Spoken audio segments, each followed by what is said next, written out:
Hello. Hello. কে phone করেছে? আরে জানি না, কোনো কথাবার্তা নেই। হ্যালো। ছেলে নাকি মেয়ে? আরে কেউ কথা বলছে না, কি করে জানবো ছেলে নাকি মেয়ে? বন্ধুর ইশারা ছিল এটা? আরে কেউ কথাই বলছে না, বন্ধুর ইশারা নিয়ে আসছো তুমি এর মধ্যে। তুমি শিওর তুমি জানো না?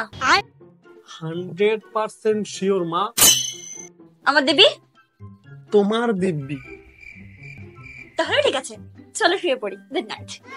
গুড নাইট সোনা।